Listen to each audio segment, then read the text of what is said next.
and maybe do that, because I do have a subscription for one of those, maybe even both of them. But because everybody was using VDO to run these, I kind of went with what everybody else was using. But yeah, from next week, I'm going to explore that, and hopefully we can fix the sound. But yeah. Uh, yeah, so we're just gonna have to push through. Sorry, guys. Okay, so Thank you, guys. everybody's interested in doing the All right. exercise. Yeah. Let's go. So after a winning day, so people would say, oh, he's always repeating the same thing. But in the brain, you can have one thing that's a dopamine. It's what I'm going to speak about.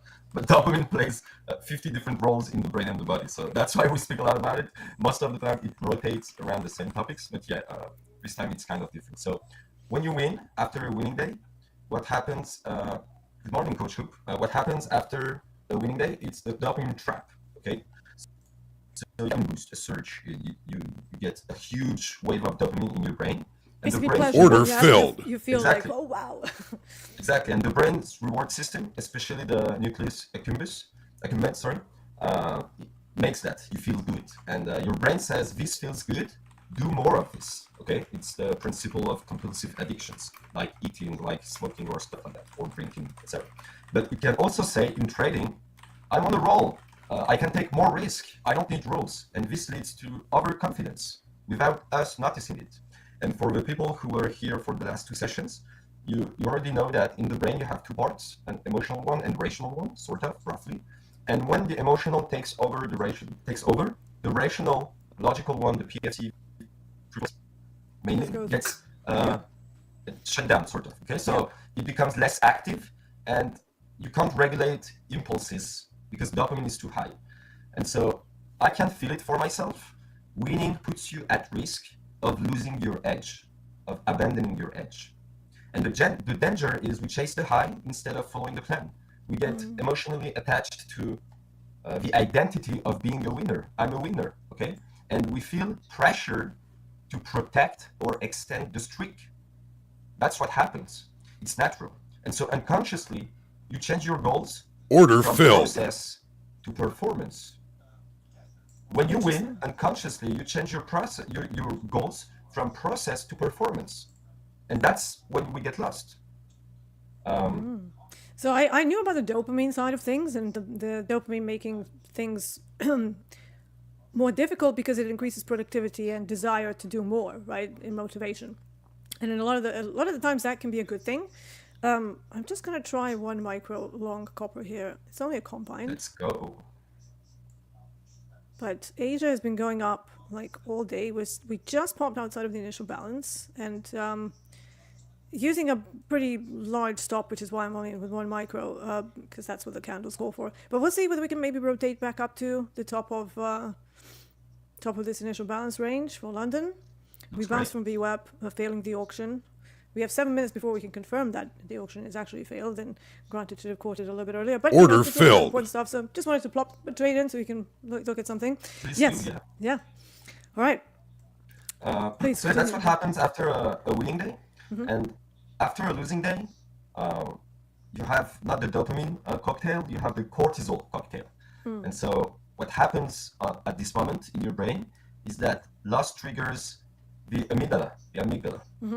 The threat detection system fires up. Remember, our brain was made for survival, right? So we respond to stress, to fear. And so cortisol, the stress hormone, rises. And then your focus narrows, your body gets tensed, your breathing gets changed. The sympathetic system takes over the parasympathetic system. So for those who don't know the terminology, I'm just going to simplify it. So basically, sympathetic nervous system is when you are riled up. So something annoys you, and then suddenly your body starts going into physiological changes. So you have heart pounding, tunnel vision. Some people start to sweat. There's like uncomfortable sensations that are all over your body. So it's basically the fight or flight response kicking in at that point. Is that right? Correct. Yeah.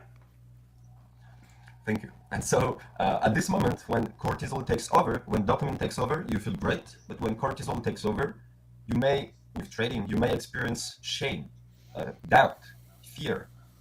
Anger. And anger. And these are not just feelings. They are physiological states that destroys cognitive flexibility. Okay? ACC, the anterior cingulate cortex, becomes hyperactive. We talked about it last week, and we're going to talk about it today again. It tries to fix the mistake like a patch. And this can lead to overtrading, revenge, or hesitation. And after a loss, your brain becomes reactive and impulsive. Okay? Yeah. Unless you interrupt the cycle. So now that we know how and what happens in the brain after we lose, how can we approach the next day or the D-Day and the day after these events? So for me, the day after a winning day, I reframe the win as proof of process. So not necessarily not proof of talent. Yeah, so not necessarily based on the dollar amounts, but whether you followed your rules and your process, right? Completely. Yeah. Okay. I celebrate behavior, not just P&L. I'm happy about winning. That's a very good way of putting it. I celebrate behavior, not P&L. Yeah, of course. Like, last year when people ask me how you're doing, I tend to say I'm successful. Because if you follow your rules, you are successful. Yeah. And I mean, normal people wouldn't know any difference. They're just like, oh, yeah, are you making money? That's all they want to know. They don't want to know about the process, about, controlling your emotions. So here's another post, another question. It says that it kind of plays into the same thing. But, you're talking about after a winning day. Now, I know that you are, you're very knowledgeable. You're very controlled as a trader. You're very calm. But we have people who are not as calm. So basically, you're talking about a winning day. But I've seen it in the VIP as well, where people have one good winning trade or one loss, and then they kind of can't come back from that first loss that happens. So it's either the first trade on the day that loses, or you were up money and then you gave it all back and then just carried on into complete oblivion. So we have someone asking, any suggestions for overcoming that first loss on the day and not applying it to other trades? I got a paper cut loss last night because I jumped early on my setup in platinum. Real setup came the next 5 minutes or something. So I think that's maybe a more difficult problem, because it's like, oh yeah, I had a winning day, awesome, pat yourself on the back. But how do we deal with the intraday ups and downs of, I was up and then I'm down and then I gave it all back and then I blew up, or it didn't go well, I was early, and then you kind of beat yourself up over bad decisions that were made in the heat of the moment. It's a much faster time frame. So just wanted to get your thoughts on that.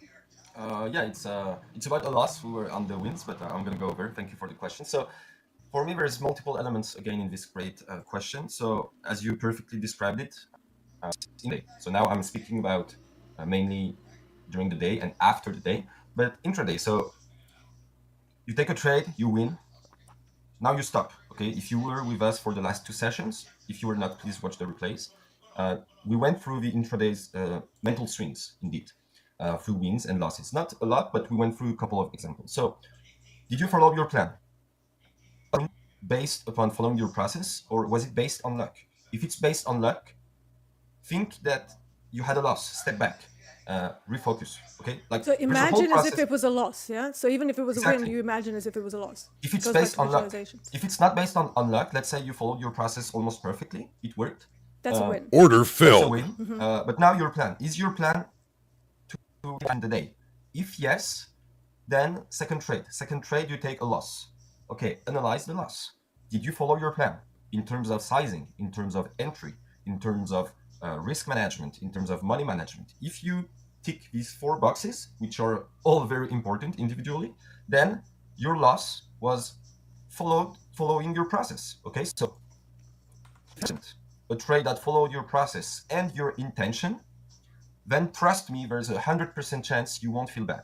But if you entered 3 contracts instead of 2, if you did a FOMO entry, if you did a FOBO entry, fear of better options, if you did a grid entry. Like hold on. The fear of better options, what is that? I've never heard about that one. It's a new concept, FOBO, fear of better options. So that's when you freeze. When you freeze, you are afraid that there's a better option. You're like, this is a B setup, perhaps. Why wouldn't I have an A setup, for example? But perhaps this is the A setup, Right. So it's basically for people who are maybe chasing perfection in entries, and then they're like, no, I'm not going to take this because not all the puzzle pieces are lining up, but it's a perfectly good setup. Am I getting that right? Yes. It's also about childhood also potential traumas. Yeah. So It always goes back to childhood traumas, doesn't it? yeah, sort of. We're all But very messed up. Let's I put it mean, that way. we go with a whole emotional baggage in the market. So Yeah. professional traders can like take these away. But I think deep hooks that make us either successful or failing. You know, you think it's about breaking your rule, but sometimes it's about never feeling safe unless you're in control. You know, last week I shared some stuff like a trader who can't cut losses most probably grew up afraid of disappointing people. Most of the times, a trader who overtrades after a win, knowing that enough is never enough. A trader who freezes on setups was taught to fear being wrong. So when you have FOBO, perhaps you grew up fearing of being wrong. You know, if you grow up in an environment that makes your self-esteem and self-belief reduced, and we talked about this last week, it can impact your health self-image. And in trading, your self-esteem and self-image is one of the central piece of your success. Because if you don't trust in yourself, who's going to do it? Who's going to trust in yourself? Not the market. Trust me, the market is not going to trust you. Like, and nobody's trusting you either. Your partner, your mother, your family, nobody's trusting you. Like, is there anybody trusting you when you start trading? No. Only I know, God my and mom yourself laughed can at me. trust you. My mom laughed at that's me. good. Yeah, she was like, and she didn't do it out of malice. She just did it purely because of the historical evidence that I wasn't very good with numbers. I was a musician, did terribly at math because I just wasn't interested in it. I always had like other things that I was working on with music, and I was obsessed with it. And before that, it was gymnastics and sports, and and then I got to like 27 after being a musician since I was like 14, and I said, yeah, by the way, I'm studying to be a trader, and she goes, you. A trader. And I was like, thanks, Mom, for the photo. She said, no, I didn't mean it that way. It's just like, come on, you've got to see how it looks. Like how, given your life, you can see why I feel that way. And I was like, no, I totally get it. But yeah, and then it turned out I'm actually pretty decent at it. But it took her a while to sort of go over that identity shift of what I'm capable of, purely because of the historical side of things, right? I was bad at math. I was a musician, more of a creative type. But it turned out that I have this huge analytical side to me that I was actually inadvertently applying to music all along. Practicing a musical instrument is all about being methodical. You can't just grab an instrument and just wing it, right? You have to practice scales. You have to practice intervals. You have to practice pieces that are not too difficult for your current skill level, so that you can push that, push the needle in the right direction over time in very small chunks. But in trading, people want to go from zero to hero. There's no, oh, I actually am not there yet. Everybody sees, a Dakota who's been trading for like 16 years or something, and some of these people have been trading for like 6 months, and they're like, Dakota, I'm coming for you. It's like, yeah, good luck with that, man. and it just never ceases to surprise me that just because we click a button, and it's a relatively easy physical activity, right? You don't need too much strength. You don't need, it doesn't look like much goes into it. But before you click, we need to have a whole bunch of stuff up here that we are sorting out with ourselves. And that's where incredible knowledge and experience comes from. And I think most people are not well adept to deal with the emotional side of things, precisely because of the lack of time involved from the moment you make a mistake to the moment that mistake comes back to bite you, so to speak, right? So effectively, when you're trying to control yourself after a losing trade, it's a very difficult thing to do, right? You're always like, wow, now what? Let me enter another trade. Is that in your plan? Probably not. So it's like, why don't we, create a rule around it? If you lose a trade, step back for 10 minutes. Don't touch. Breathe. Go do something else. That would do probably more for people's skills than any new level that somebody can give you. So I just wanted to kind of put that out there as my experience. So let's just do a little check-in on the chat. So David Woodson says, how do you guys feel about tariffs? Good, bad, nothing at all. For me, I'm a little bit slightly concerned at the state of equities and markets in general because of the potential trade wars. I'm kind of enjoying volatility, but I'm being cautious. I'm enjoying the fact that I can trade with very small sizes and still have reasonable amount of tickage per trade. So that's been very nice. Some of my targets that would normally take like 3, 4, or 5 hours to get there, they're getting reached in like 10 to 15 minutes. So that's pretty good. Jerome, how do you feel about this whole volatility, tariffs, and all the madness that we're having? Same. The thing is, I feel fear like everybody, right? So I'm like, do I give up on my fear or do I just sit with it? So I sat with it and I size down. I'm very more cautious. Yeah. Uh, so the thing is, it's painful because a lot of people are losing money on a global Yeah, scale, the etc. And pensions, 401ks, they're getting hit hard, really yeah, hard. I Yeah. don't have them, but I can believe. And what is painful is that the stock market is becoming a meme coin market. Like Yeah. you have a tweet, a 4% point pump, and then you have another tweet saying that it's a fake news, and then you have the dump. Yeah. It's crazy that For like a million ticks, then the other side. small things like that can affect and impact the market like that. Like today, 2 hours ago, we had a 400 points pump. It was a news for sure. I don't know what was the news, but see, like in a single minute, you can have 2, 3, 400 points in a single minute, which is a monthly It's range on the Nasdaq. insane. Like Yeah, it's insane. Yeah, it's absolutely crazy. bonkers, as we like to say over So here. how do I feel? It's the first time, so I feel surprised. And unlike anybody else, I mean, it's the first time for anybody, I believe. So yeah, we So go with it. it's my fourth time in a sort of a black swanish type event, Wow. and this is why it's important to just clock time. You're not going to see this every year, right? You're going to see it maybe every 5-10 years. But I went through the credit crunch, then the European austerity measures. So the credit crunch was 08, European austerity measures in 2012, which brought me into futures because euro dollar just died on me completely. Then we had COVID in 2020, and now we have the trade wars and tariffs going crazy. And whilst every event was different, there was one thing that connects all of them. It's basically doom and gloom and incredible volatility. So I've kind of been here before, and I know that initially I was super scared. Like the first, like, wait, I was a new trader. I was like trading for a year. I had no idea. I was doing well, but I've never seen that before. But because I was a swing trader, I kind of adapted better because I wasn't staring at like a 2 and 5 minute chart. I was focusing on a 4 hour and daily chart. So I saw the zones getting expanded. So I was trading off of supply and demand zones almost exclusively back then. And, when you're basing your analysis on the actual price action and the size of the zone, you can basically control your risk a lot better. And because there was so much more information in those areas, because of the time frame is, the bigger the time frame, the more information you're going to have. I was able to navigate it pretty well. Now, 2012, that was a really weird one for me. So I was only trading euro It's dollar. going so well. Yeah, copper is doing what it's supposed to be doing Beautiful. here, so it's nice. We're coming into this zone where we have a lot of Order stacked filled. up gamma exposure levels. That can actually be a little bit of a wrench in the works. So if this starts to, we also have a supply from the Frankie fake out from earlier on. So if this starts to mess around, so I'm going to go down to a small time frame just to make sure that we're not breaking structure.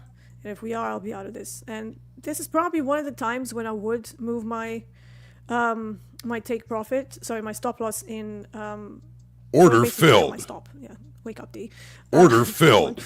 So why? Because copper is moving really quickly, and I've already gotten like 77 ticks in profit. Do I want to lose all of that for the sake of 30 ticks? Probably not. So I would at least like to get half of that. Order filled. But since we're getting to like 100 ticks almost, 75, all of that, I might just take this and be happy on the Order 50K, filled. small 50K combine that I'm using as an educational tool. to Order show people filled. that you don't have to be passing these in like 3.5 seconds. All right, so I'm not really liking that.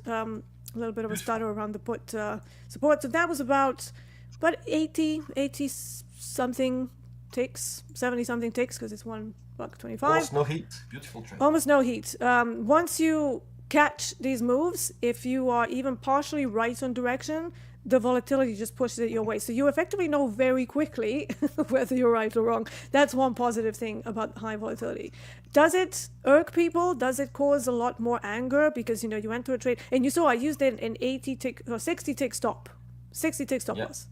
Order Not trivial, filled. right? If I was on a one lot, on a one full mini, 60 ticks, copper is pretty expensive. That would be 750 on one lot of risk. So I wasn't comfortable with that, obviously, especially not on 50K combine. Like I'm not crazy, right? Although some people are. So yeah, in this environment, if you are unsure of your setups, and if you are, beside the point of whether tariffs are good or bad, like I think they're inherently bad, but I do think they're a tool for negotiations, which is what I think Trump is trying to do with people. He's trying to start up, to open up negotiations so that he can make things better for the US. I get why he's doing it, right? Is this the right way to do it? Crash the markets and make everybody think that we have the R word, recession, potentially looming? I don't know. That's his way. He's a sensationalist guy. So here we are in a sensationalist market, right? How do I feel about tariffs? I have no feeling. Whether markets are going up or down. I'm an intraday trader, and to be honest, in times of high volatility, I generally do pretty well. So I welcome it. Is it great that people's pensions and 401ks are not doing well? No, it's very worrying. So from that side of things, I'm not happy that he's done this. But at the same time, in chaos, there's opportunity, right? So you have to just take it as it is. Some people see it as a, worry about their pensions being completely wiped out. And yet some people are thinking, well, actually, this could be an opportunity to buy some stocks really cheap. Everything is about perception. Exactly. So, and we talk about it. Exactly. Yeah, we talk about it a lot. Right, so let's focus back on the neuroscience. So Paul H. is saying the key is then to recognize that moment. Any methods to recognizing the moment? He wants to know. Exactly. Thank you, Paul. It's awareness. We always talk about awareness. It's the entry door. If you don't have awareness, that means you're under control. Which is the toughest part. It's the toughest part, though, to have awareness. Not the toughest, but it's one of the toughest. Yeah. The first step is always the toughest. Like when you subscribe to a gym, the hardest day is the first one. When you start a diet, the hardest day is the first one. The brain hates change. Okay, and it will make you feel it. It will make everything to make you feel discomfort and not wanting the change. The more we understand the brain, the more we understand why we feel this way and how we can shape it. And the more you print in your brain some thoughts, the more you reinforce the structures involved in the no-go and no-go systems we presented last week. So it's like a muscle. That's what Hogan always used to tell us when he was coaching us back in the day, like 10 years ago, actually longer than that. Is it 10 years ago? Maybe 11, 12 years ago. Yeah, so he says that the self-discipline and stopping yourself in the heat of the moment is like a muscle. And that the more you work on it and the more you sort of have a checklist when it happens to you, instead of just clicking another trade, you go, whoa, let me stop there for a second. That's difficult the first time, but over time, your brain kind of finds more efficient energy pathways, and it does become easier. Whenever I lose a trade, I don't go, oh no, I need to get back in, let's go. This is why I have a little bit of a problem with YouTubers who are so emotional online. I know it's good TV, but, I was accused before not being emotional, right? They're like, oh, what are you, the psychopath or monk? Which one? And I'm like, it's just a trade. Like, it's a trade that it's a part of the system.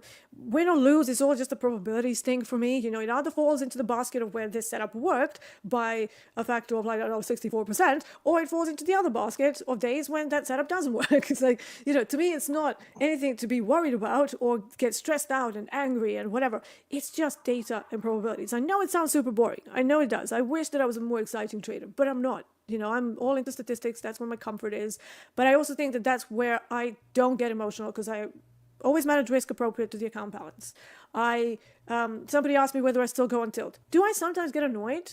Yeah, after 18 years, yeah, sometimes I'm a little bit annoyed because you went to a trade, maybe my stop loss wasn't in the right spot. And then or there's news, there's headline risk, something comes in, smashes me out of the position. I'm like, damn it. And then goes my way. That's one of the most annoying things. But am I going to be like, oh, I'm going to get you now. Or I'll show you the market, Mr. Market. I'm going to show you. It's like, who are you going to show what? Like, it's just so irrational. So for me, when I was struggling with those sorts of emotions, I used to go to the gym. I always used to have free weights around. Whenever emotions would be overcoming me, I would be like, okay, I'm going to do some compound movements. I'm going to do some deadlifts, just to get the extra adrenaline out of my system and level myself out. And that worked for me. And I do believe there's a neuroscience background to why it works, if I'm not wrong. Why exercise why exercise tackles fight or flight response? Is it because it deals with cortisol? Again, you're taking advance on the lesson of the day. I'm sorry. No worries. One of the advice I have on what to do after a losing day is to move your body before the session because it flushes cortisol and resets your nervous system. Mm-hmm. 100%. Yeah, interesting. We have Mohammed joining us here. So he's saying, good morning, Dean and Jerome. Very good to see him here.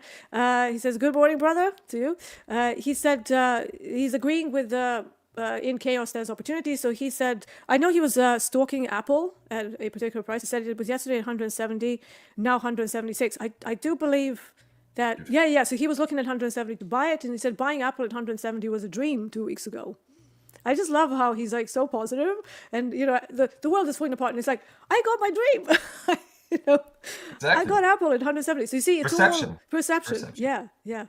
And it's, perception. we can despair, but, at the end of the day, humankind has survived a whole bunch of different apocalypses, and we'll be here, for a long time. So let's not panic in the heat of the moment. I would actually think that everything that's going on with the markets now is causing FOMO on a more global scale. Even though the regular punter on the street, so to speak, maybe is not fully aware.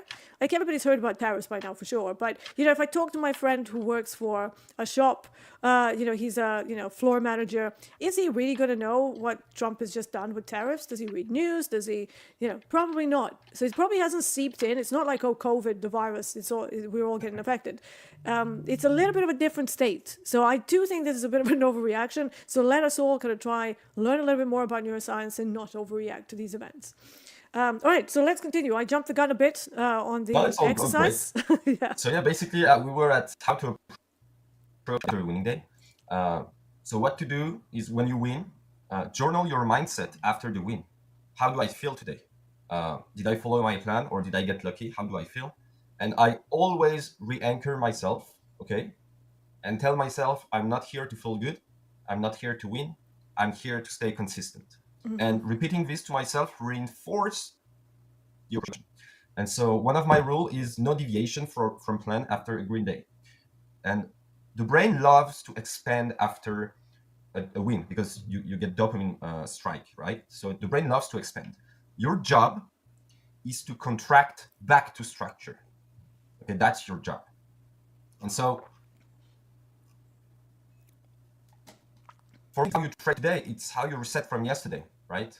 Because we have euphoria. Dopamine levels are still elevated. Mohammed said, I agree, it is so dangerous when you're excited to win a trade that adrenaline after a winning trade, not good. And I just allowed to make a small correction. Adrenaline is during the trade, but adrenaline is a hormone that gets out fast. Dopamine stays, like we said, or cortisol, but in the case of a winning trade, it will be dopamine. And because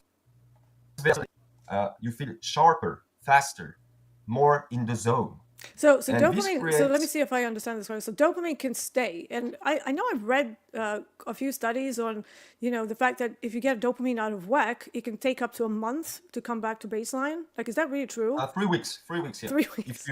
If your hypophysis and hypothalamus, like in terms of use of certain drugs, for example, in my case of medical field, people who use MDMA, ecstasy, for example, they have their brain, their hypophysis generates such a big amount of dopamine and serotonin that then during 2 to 3 weeks, sometimes 4 extreme cases, that's the time you need to regenerate like the potential. There's a quantity, you deplete it, there's nothing left, you have to refill it, to reload it, right? And it takes time. A red cell takes 120 days to recreate itself. Okay, every cell of the body has a different time frame. Everything is a time frame, right? So your serotonin and dopamine levels are 3 weeks away from being reloaded, but you need extreme things to get in these cases. That is why drugs are one of these. I really don't believe in trading you can have these things unless you hit an extreme positive PNL or extreme negative PNL.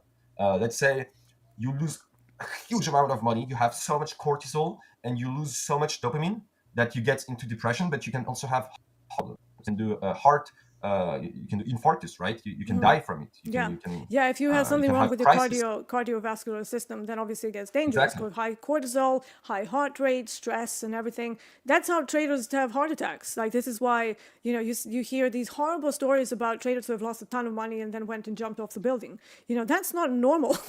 It's not a normal behavior to think that just because you lost cash, oh, now you're going to kill yourself. It's like, that's something to do with the chemical imbalance. Exactly. Yeah. Increase of cortisol, and it's sad, dopamine, and then we have people who are going out with their, on a much smaller scale. I have many people who were younger trying to approach me for training and coaching, and then I kind of do a call with them. And I find out that they're still going out every weekend. They're typically very young individuals that are like in their early 20s and stuff. They are getting drunk every weekend. They're doing God knows what, probably not just drinking, right? It's always going to be some extracurricular substances involved. And then I'm like, and then you want to trade. It's like, you're going to be a mess emotionally due to, let's say, lack of maturity as well. That, there's not very many, 21-year-olds that are very mature. There are some, obviously, there you can find some of them. But then couple that with going out every weekend, partying, doing drugs, drinking, and then they're thinking it's going to be okay to trade from that mindset. And I've seen it happen even in prop firms where I worked, where, somebody went out with a few colleagues, and then they didn't end up coming home until like Monday. 3-day bender, right? They disappeared on Friday, went clubbing through the weekend, ended up at like various after parties, and they were still awake on Monday. And then they roll into the office, they try to do some trading, and it would just be a car crash. And you can see it in them, right? They're tired, they're exhausted, they're now depressed, they're now pissed off, they're like, everything's going wrong. And it never ceases to amaze me how some people are not prepared to make changes in order to chase their dream. Now, I think with TopStep community, we do have a rather unique crowd of people who are really working on bettering themselves. Like I really see that throughout all of the VIP groups. People are really trying, even if it's like super uncomfortable, something that we suggest people doing, like trading 1 micro for a month. And it's like, what do you mean trading 1 micro? It's like, yes, it won't be comfortable, it won't be fun, but at least you will understand what it means to trade with consistency and without fear.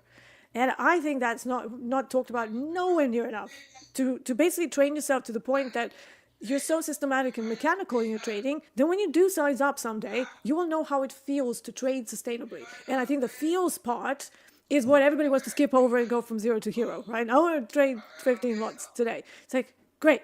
But how is that going to make you feel? Are you going to lose it? Are you going to start changing your strategy because you can't handle seeing like $1,000, $2,000, $3,000 moving in front of your eyes sometimes in seconds?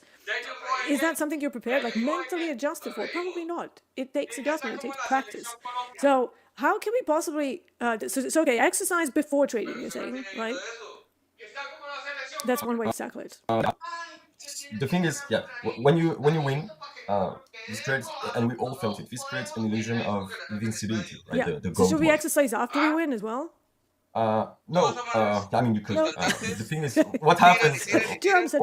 I'm always trying to understand, to share the understanding of what happens. So the brain mistakes luck for skill, right? Especially if the trade felt easy. You're like, oh, yeah, brain trade Sarah, but you never know when it's luck. So then we tend to oversize. This is a pitfall of this feeling. You mentioned oversizing, and this is a basic pitfall of you mistake luck for skill. You take more trades than usual because you feel overconfident. You trade off plan because you're hot, and you're emotional. You're the wizard. You're now the exactly, wizard. you're identifying. We've all been there. You're like, oh, now I'm a winning trader, and you have the pressure to keep it.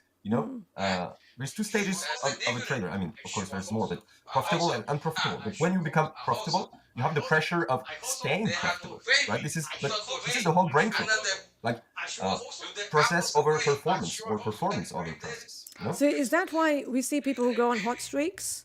And then I've spoken to some of them, and somebody is like, oh, I've been on a hot streak for like 23 days. I'm so afraid of losing. What would you say to that person? Exactly this thing. It's the pressure to keeping it. So the thing is, every day start as if it was the first day. Take the same trade. Believe in your process. Also believe that your process was successful, and recognize knowledge and celebrate your behavior. Again, celebrate your patience. So don't celebrate P&L. Celebrate behavior. No, don't That's celebrate so P&L. good. Don't celebrate P&L. We are paid. We are paid to be reactive, not to think. Right? You mentioned emotions. You mentioned how it tricks us to make decisions, and we are not paid to think. We are paid to be reactive. Do you think the traders at the pit are paid to think? Not be reactive at price action? And so we are, but we are not trained for it. So we need to train ourselves for it, right? Do you think that the traders at the pit are that much different? They are not that much. They have fundamental differences, but their managers tell them, or bankers, they tell them, put your emotions aside. But that's all they tell them. And then they grow up with traumas. We had Coach Hoop here just in a few minutes ago. So he's a former pit trader, and we talk a lot. Like we talk probably like 2, 3, 4 times a week. So he talks a lot to me about how it used to be, and it was very, very much a fight or flight thing. So once the bell rang, they were just like, wow, like let's go, and you had to fight. It was like a very physical thing. If you couldn't fight your way to get your order in, your orders would never get filled, right? So it was a very, very different thing. And he does say that he still sometimes struggles with that side of things because he's got almost like in his DNA. When the markets are open, he's like, let's go, right?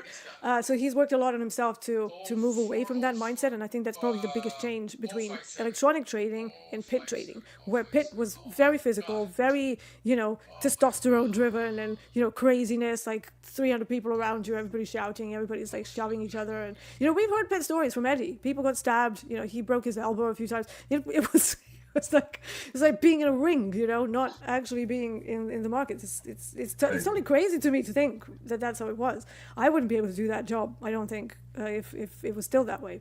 But yeah, I think it's a very different situation where you have other people around you and you have to fight for the position while still sort of following some sort of an agenda. That was probably quite tough in the pit days, but at the same time you had the advantage of seeing who's doing what, because that was the only place where you traded. You had to come to the pit. That's how, trading was done. Nowadays, you don't see the guys who are buying and selling, and it's all just you. You just sat there by yourself and just going, oh, wow. And you're all up in your head. And, it gets very lonely sometimes. Being a trader, you can't really talk to your loved ones unless they're a trader too. And then is that a good idea to kind of dump everything that you're going through on your loved ones? Probably not. Order filled. You can't be that moaning trader who's always moaning when they have a bad day. At least I don't think that's very fair to the spouses, right? So I think there's a huge difference now where we have to almost be hyper aware and hyper attuned to our bodies, our minds, our feelings as we're going through the trades, and try to develop techniques that will prevent us from doing muppety things very often. It's not to say that they will never happen, because they will stay with us. You always have things that can annoy you, or the day's not going well, or that time when I had the roofers, I don't know whether you were watching then, but I actually managed to fall down the stairs, and it was a very chaotic day. We had the roof done. Yeah, so we had the roof done.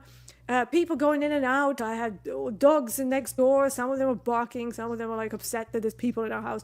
And I'm like, okay, I've got to do the stream. So I clicked the intro screen. And just as I did that, my husband pops in and goes, hey, I've got to get the car in for repair. Do you know where the keys are? And I'm like, oh no, I've just started the stream. So I'm like in this total like I'm being assaulted from all sides. And I tried to run down the stairs. What happened? I tripped up. I think there was a dog toy. It wasn't just me kind of completely being muppety, but there was a dog toy. I tripped over it, went flying down the stairs, messed up my ankle, messed up my shoulder. It's like, that's not a good state to trade from, right? And I still kind of managed to go through the stream. I don't even remember whether I did any trading that day. Like, that's how out of it I was. And I can imagine that for some traders that you don't even need to fall down the stairs to get yourself into that state of like, I don't remember what happened, because you're so like, rah. Like, what did Kelvin say one time? We like trading in Q during the New York session with like fire in our hair and screaming. It's like, trading is not supposed to be that way, at least not for me. Yeah. So yeah, I can only imagine that. Perceive it that way. Yeah, and it's funny that they described it that way, because that's obviously a reflection of how that person feels about trading, right? Everything's going on fire and you're just trying to do the best that you can.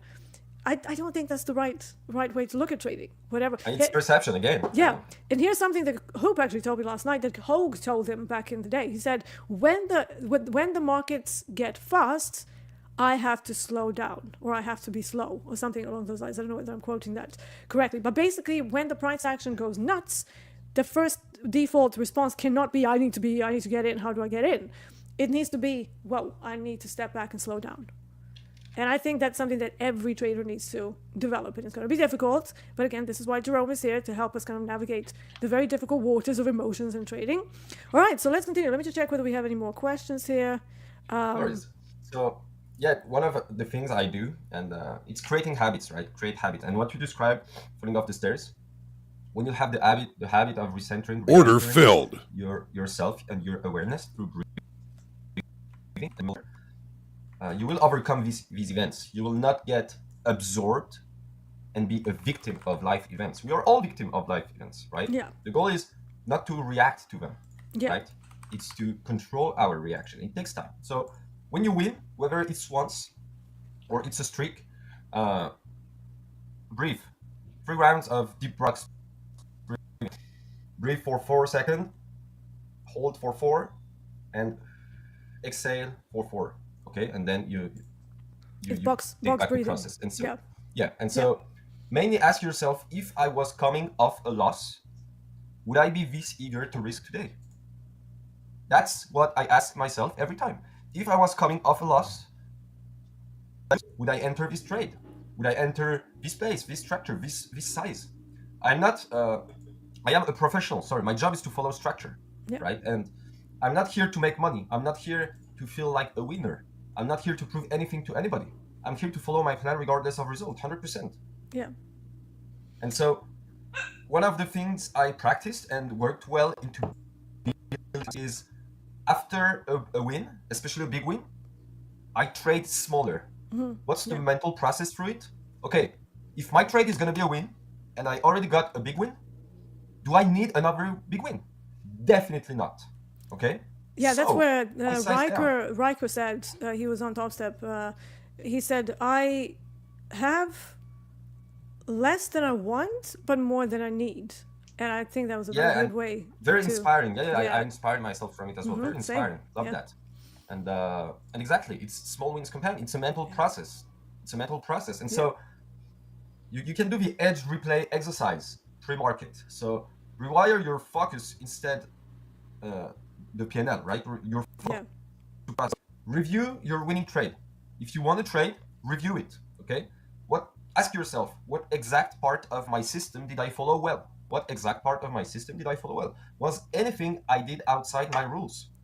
Qualify, score your trade. What mindset helped me wait, enter, and exit? What does this build? This builds awareness, and this builds habits.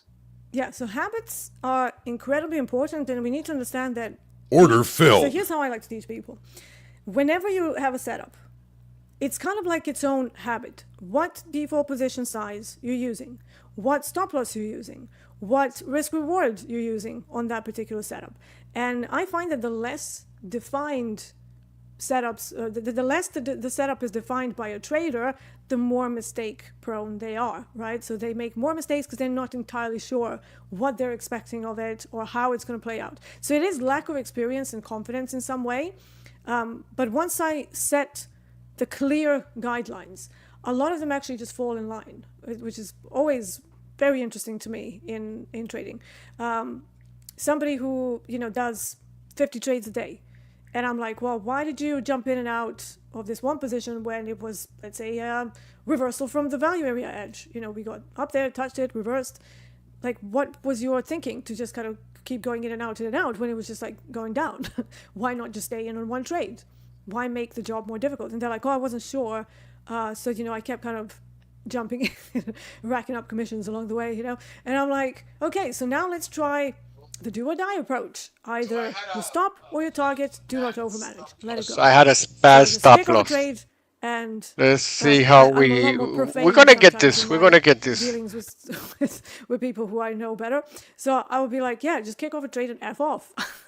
Don't sit there watching the market, thinking what to do.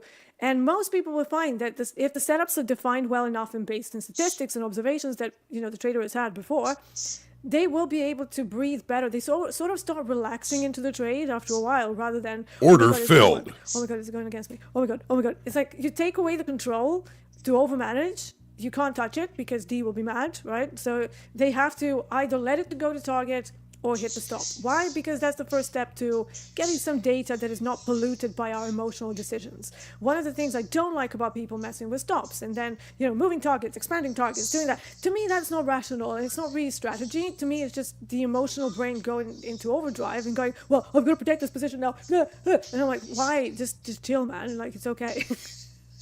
Yeah, and very interesting points. I believe people underestimate the non-significant part of statistics. People think any statistic is significant and relevant and robust enough to make sense. I mean, in medicine, in any discipline, mostly in science and particularly in medicine, we very deep and thorough, and God knows what a mess it is for details, right? You have so much things to monitor and control and etc., right? But we need so many variables, yeah. Exactly, so many variables. And so when you want to prove something, a single word you used in your paper, in your publication, can mess up your whole theory.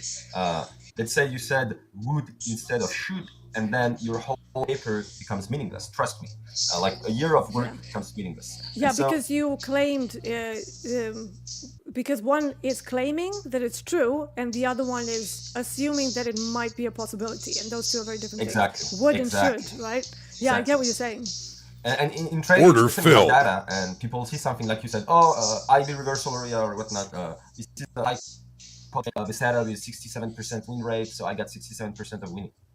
No, definitely not. This is not how statistics works. This is not how random distribution of probabilities work. Yeah, and then you hit that other side of the random distribution when it's not so random, because Order let's face it, you filled. can be in a situation where those 33% of the time happen twice in a row. So it's like, so what is that? Exactly. So is it now? This is a mathematical anomaly. Yeah. No. This is random distribution. It's random distribution. Yeah, exactly. And the amount of people who don't get that as traders is like mind-boggling to me. When they go, well, I have I have 50% probability on every trade. And I was like, well, not really. But that's what, and I'm like, okay, so what happens when, the times when you go down to 43%? And what happens if you're basing your risk models on the times when you should be at 50%, but now you're bleeding down at 38% accuracy? Like, why are you creating your risk models on the best case scenario? And it never ceases to amaze me how people have like trader math. They're like, oh yeah, but if only, here's some of the questions that I get in the VIPs. So someone is asking me, so if I skip a day and I don't trade, can I expand my daily loss limit the next day? They keep trying to find ways to like expedite the process. It's so funny. How do you feel and saying, if I don't eat it this week, can I have eat 2 more? cheat meals next Yes, week? Like, exactly. no. There's time component that is a very underrated element, both in dieting and in trading. So distributions and probabilities and statistics in trading in particular, it works over time. It is not an isolated thing. So it's like, if you rely on a certain setup to work at a particular time of day, let's say within the first 2 hours of New York Stock Exchange open, that's not going to be the same as you trading Asia, because that's a different time of day. So that's one variable. So now if you decide to trade Asia, when you've never traded Asia, you haven't actually tested your setup there, what's going to happen? Well, you're probably not going to have the same probabilities as the setup that you're used to for that different part of the day. And, and then you start mixing in the random probabilities where some days the setup will work, some days it won't. And yet people are always going, best case scenario, I made 400 today, so if I make, and then the trader math comes, if I make 400 every day, and then I do that for the, foreseeable 12 months, oh my God, I'll make it 100 grand a year. And it's like, Make one and then we'll see next. Yeah, why don't you survive 2 days in a week and then we can talk. But yeah, that's trader math. And it's always surprising to me that they try to expedite the process. And then another question was, if I trade micros in, like, let's say in the first part of the session, and then I'm up like 300-400 on the day, maybe I should move to a mini for the second part of the session to, generate more profits. And I'm like, yeah, this is how that's going to go. You're going to work very hard to get $300-400 on the day with micros, and then you're going to lose all of that in the next trade with a mini. So you're going 2 steps forward, 3 steps back, 2 steps forward. It's like, don't mess with things. Don't create your risk models based on best case scenarios. Base them on times when you really suck. Right? When you're like, I'm totally underperforming, how can I still make this profitable?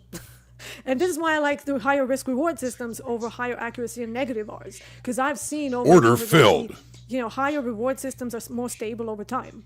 Purely because of the returns. Once you're out of the order, you can get there in 1 or 2 trades. Whereas somebody who has to work for 50, 100 trades per day, it's very difficult for them when they get into the period of underperformance to get back to scratch, let alone profits. Very, very difficult. So, just to make everybody's life easier, I always push them towards a slightly higher risk reward, even if it's not like a crazy thing. If you look at my statistics, I never have super high, oh my God, like amazing things. I'm literally like ballpark in the middle, right? 1.7 profit factor, 50%, and this is not, it's not a trivial amount of sample size. It's not the best one either, but, I've been in this for a while, and we're getting to the 3-4 weeks of sample size where you can kind of see when things start to even out. But you can also see when things start to be a little bit sucky, because this one didn't start off that well. I actually had some losing days last month. However, they were very controlled, right? Very controlled. That's the point, right? That is the power of higher risk reward systems, but it's also the power for me not to change variables, because the more I change variables, the more I start to suck. I will be honest. Every time I start to step away from my rules, it doesn't end well. Doesn't end well for anyone. Yeah.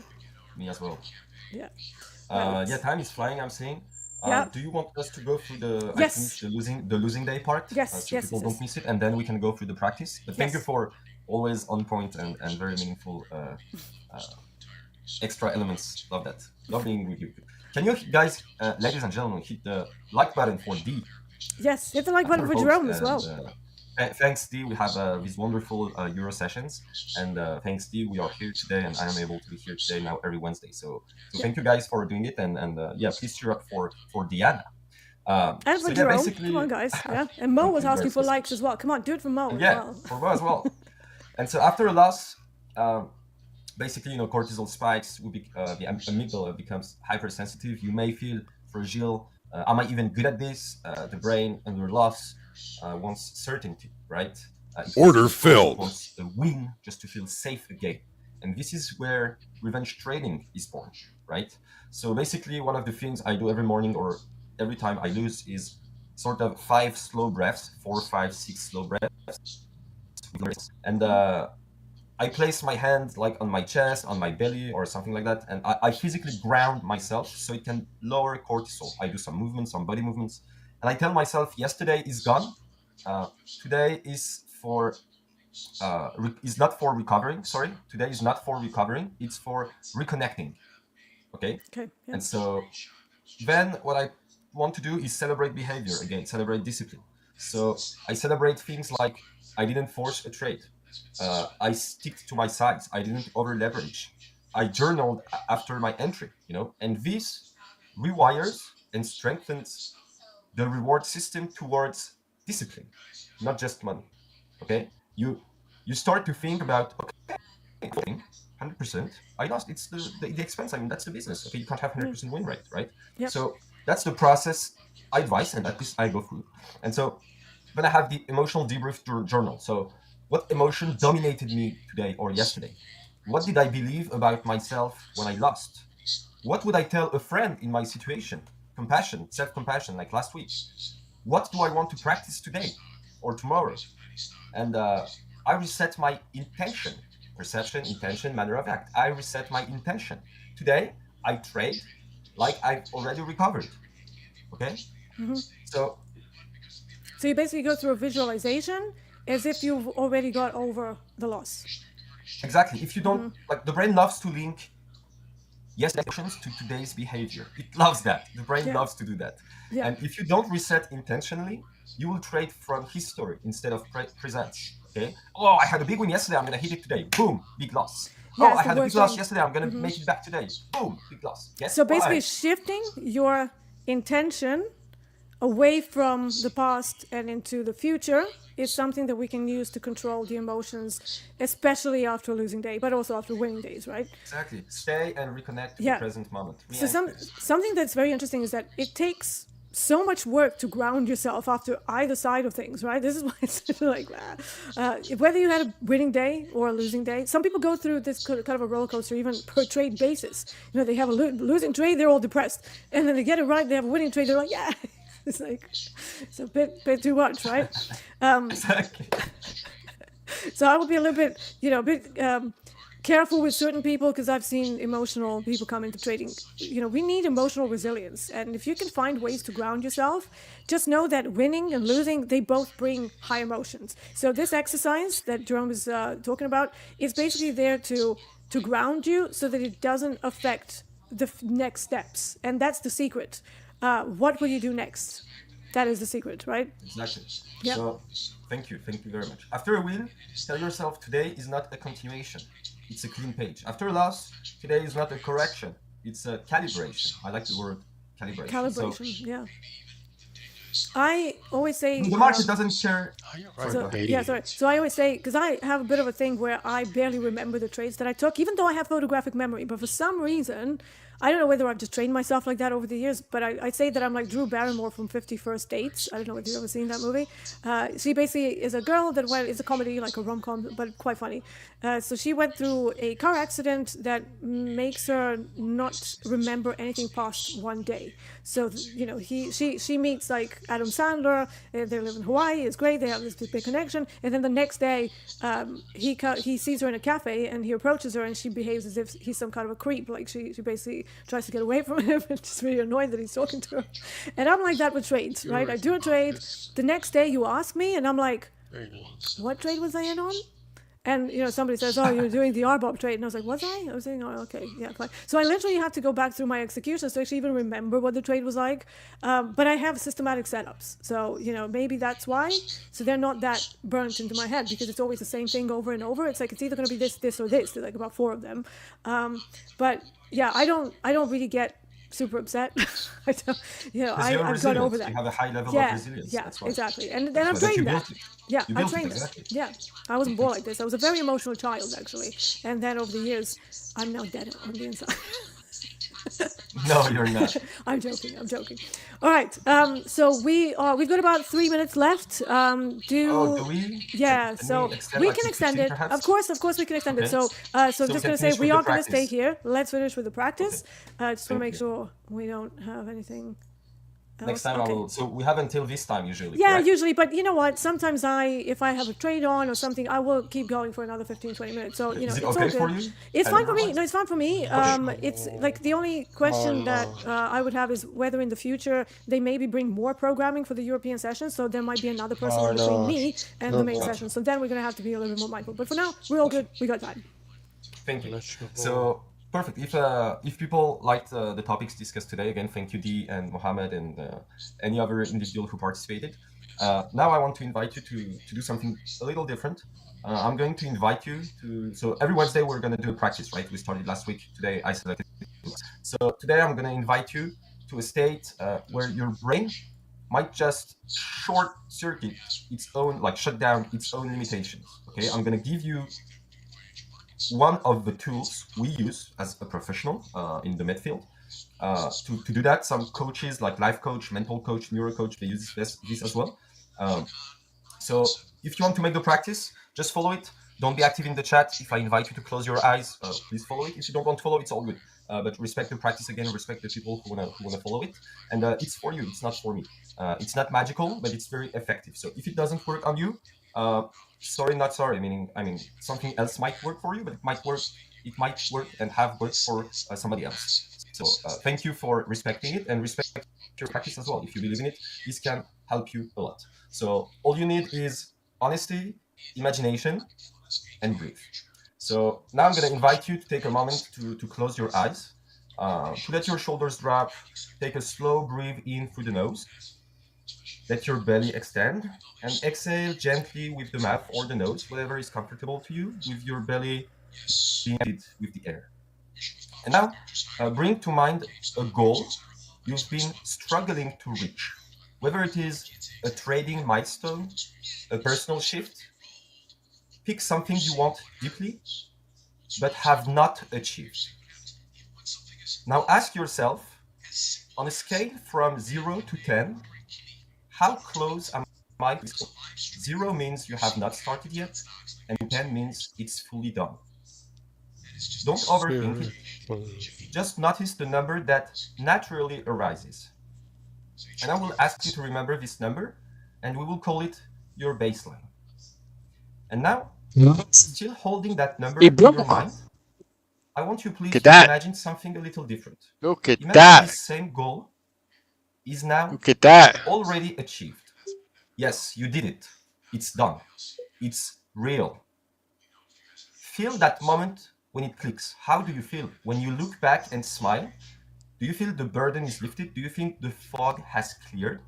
What is happening around you? What do you see? Who is there? How do you walk? How do you breathe?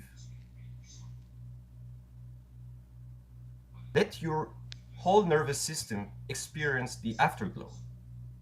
And let your body remember the feeling of being on the other side.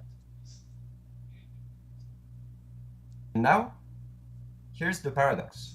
Stay with that feeling, okay? Stay with that feeling while also holding the belief that you cannot do it. You cannot achieve this goal. But stay with that feeling that this goal has already been achieved. Feel the dissonance. One part of you says it's already real, and another part says, I'm not capable. Let them both sit at the table. Breathe with both. No need to force anything. Just be here, being and holding the contradiction.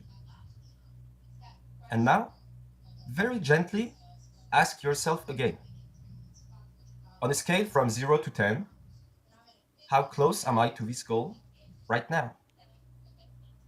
Pay attention and see what number naturally comes. Don't just receive. It might rise, it might surprise you. Just notice it. And now compare it to the number you started with. And so this is what happened, or what usually happens. Your body and mind briefly stepped into a different identity. The goal was already achieved. And in that moment, your belief system had to adjust. And this is one of the components of neuroplasticity. This is how we change what we think is possible. Remember, the brain doesn't make the difference between what's real and what's not. Not by arguing with our limitations, but by bypassing them. Mm-hmm. So you don't need to believe in your goal 24/7. You just need to practice visiting the future version of you until it feels like home.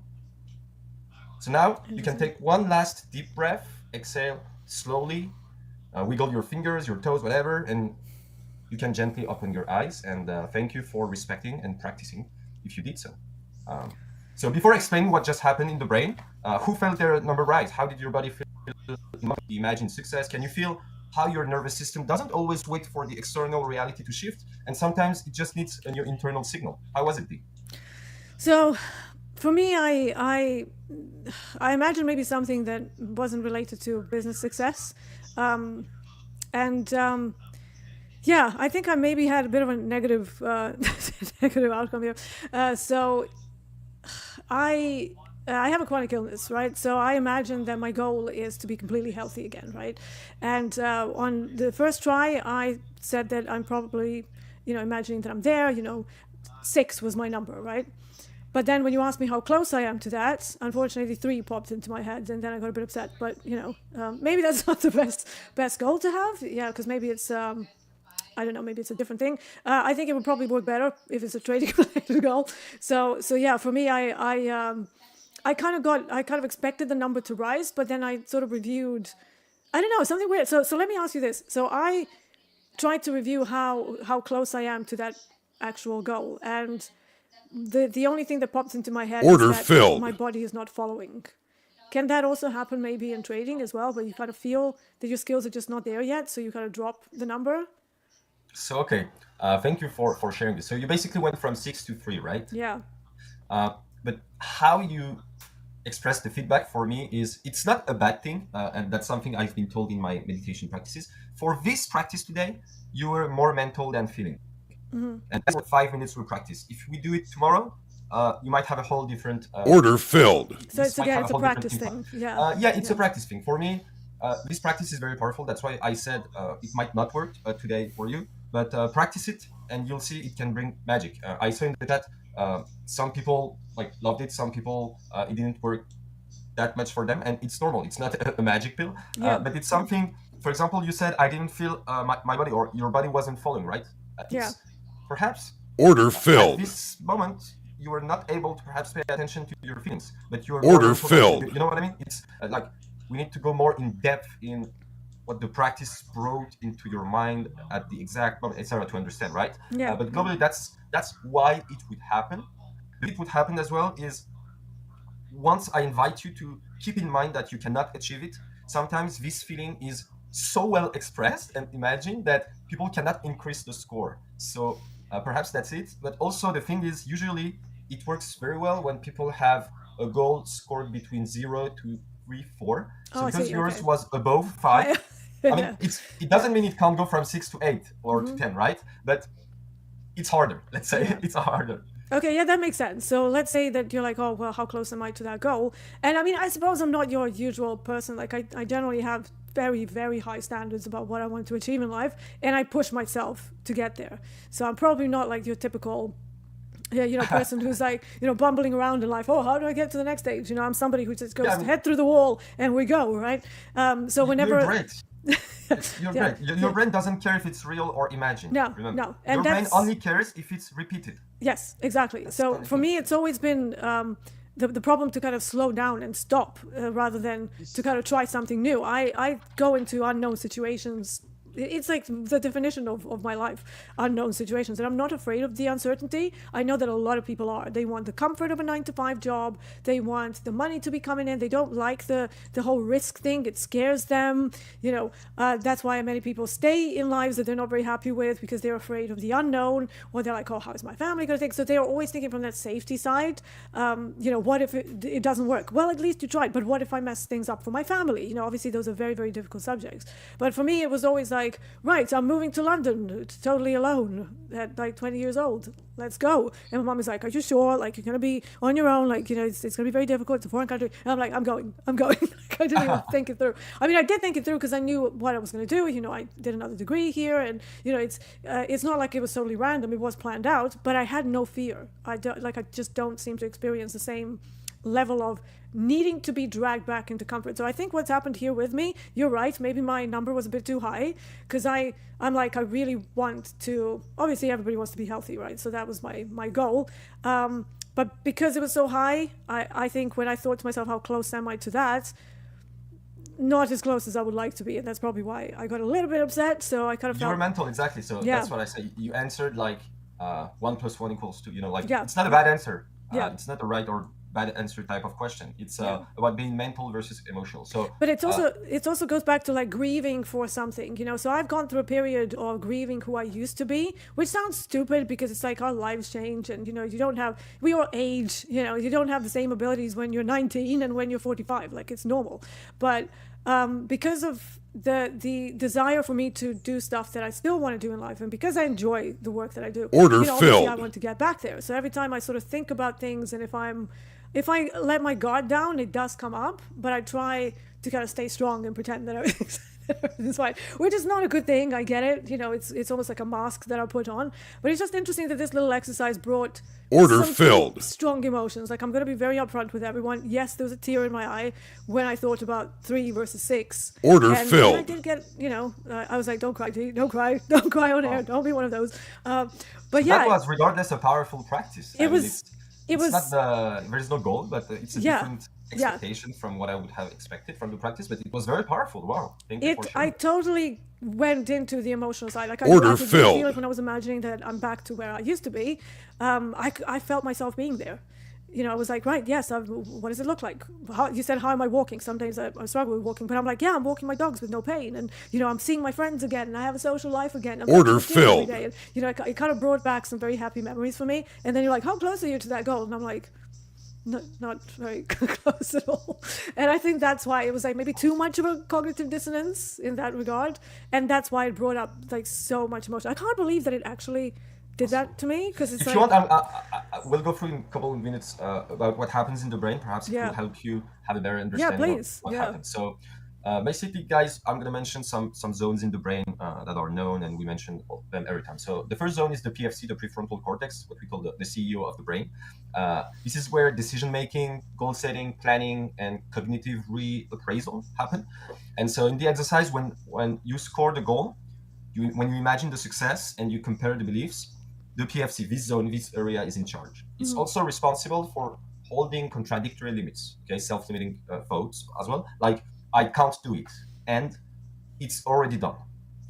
So think of it as the part that helps you override bad or impulsive reactions and choose a new scope, Then you have the DMN. The DMN is a lot mentioned in meditation, the default mode network. So it's what we call like our inner storyteller. So it's activated during introspection, imagination, future and forward thinking, and mental time travel, when we go in the past or the future mentally.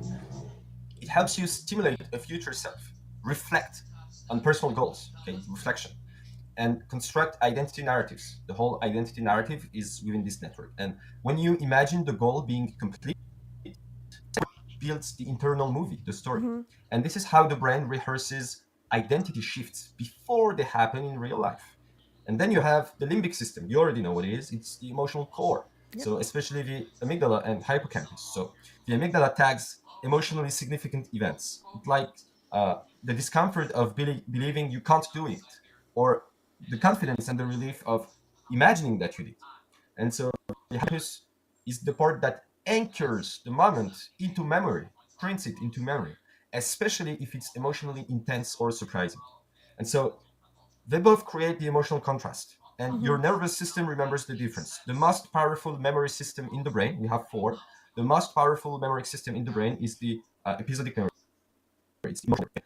Then we have the fourth structure, which is the ACC, the anterior cingulate cortex, which is the mediator of dissonance. Okay, it plays a big role in detecting conflict and holding opposing beliefs at once. So in this practice, in these visualizations, it activates precisely when you feel the tension of I plus, but I've done it. It activates exactly when you feel both of it. And that's what allows neuroplasticity flexibility. The system becomes primed for change because of that inner friction. And cognitive dissonance is a closed door for 99% of anything in life, but the 1% left creates a space where transformation can happen. Cognitive dissonance is a very bad thing, but it creates a tiny space where transformation can happen. And this is where we step in as therapists. Sorry to interrupt you. So,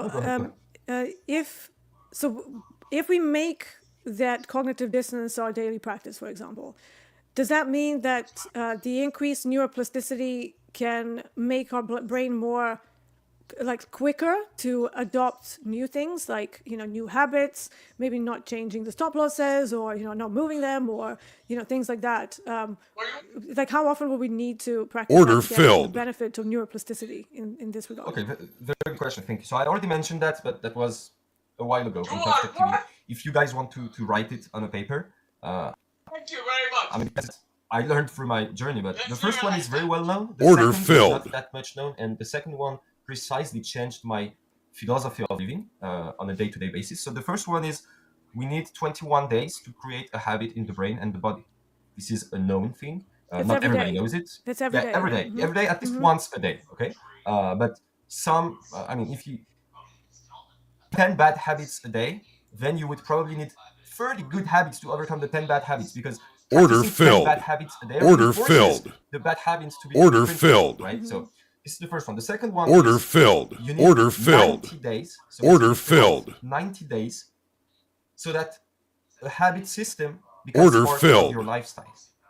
So in 21 days, you have a habit being created. If you use it and exploit it during 3 months, 90 days, you will be used to it. Trust me. Whatever it is, a Order bad habit, filled. a good habit, a bad system, a good system, whether it's bringing you good in life, professionally or bad, trust me, it's going to be part of your life. And When just you to make it perfectly clear, if you want to change something you don't like about your trading, for example, you have to diligently practice it at least once a day, every day, for 20 to 90 days, ideally 90, right? Correct. Exactly. And that's why in trading, people they don't even speak in quarters. They speak at least with 3 quarters. I mean, you can have data on the quarter and it could be meaningless the second one, right? So yeah. So it makes it a little bit silly that people are like, I passed the compound in 2 days. Look at my stats, 90% accuracy. It's like, exactly. no. So Order that's filled. what leads you to the last part, the insula, the body-brain connector. And that's where perhaps you had a struggle. So the insula is responsible for what we call interoception. Interoception is the ability to feel what's happening inside your body. Heartbeat, breath, tension, chest, stomach, tensed, stuff like that, shaking. When participants feel the success physically, it can be standing taller, it can be relaxing their breath, whatever. The insula helps tie that feeling to the imagined success. And the body starts learning how success feels before it's achieved. So you somehow felt it. And the repetition of feeling this makes the magic into the body. And so when imagining success, your mirror neuron system will activate as if you are Order actually filled. doing the thing. This contributes to what we call embodied rehearsal. The brain treats imagination like reality, almost like reality. We said it. So you're not just Embodied visualizing. rehearsal. Yeah, embodied rehearsal. And That's a good athletes name. do that, right? And musicians do it as well. You're like, right? You don't have your instrument in your hand, but you're embodying, rehearsing, like Oh, yes, Order yeah. in your filled. mind, And you have finger movements that you exactly. can do without having an instrument there. This Yeah. is exactly this. You, Yeah, you don't so- know it perhaps with these words, but this is completely this Yeah. process. So interestingly, when I was at like I went through music college, university, everything. So we would have people with note sheets, and let's say they were playing piano, but there was no piano in front of them. They would just like be reading, so they would just be going. Order And I'm filled. like, what? And then I realized I was doing it with my instrument as well. I was like flute, saxophone, and I'm like, why do we do that? That's so weird because it's like you don't actually play. Order but you're almost like filled. mentally rehearsing what your finger positions are going to be like. So it's kind of like practice. It's like it's a very very bizarre thing. I just love everything brain related. Exactly. Like you're telling yourself this is possible, this is familiar, this is safe, you know. Yeah. And the more you think, not only think, but the more you can feel it, the more when it happens, it becomes normal. Mohammed says you need to pass 90 combines, so it is your lifestyle passing combines. Yes. You will be good at passing combines, but not necessarily a profitable trader. That's very true. Yeah. Exactly. All right. So, do you have anything else for us Dave- today? No, thank you very much Okay, for explaining. yeah. David Woodson says, does these changes Oh. co-create physical rewarding of the brain like addiction can do? Yeah, completely. I'm not going to go into this, but addiction and therapy in addiction, which is one of my field as well, is completely based upon this principle. So yeah. Yeah. I mean, in a way, we do, not in a way, we do need to rewire our brains from Yeah. what is known as the norm to be able to do this job. This job is not normal, okay? Uncertainty environment, putting risk on, controlling yourself. This is not a normal job. Like, what other job can you walk out of and you don't make money? You actually lose money. Imagine going into the office and on the way out, they're like, that'll be $500. It's like, I just didn't work for you. What the hell?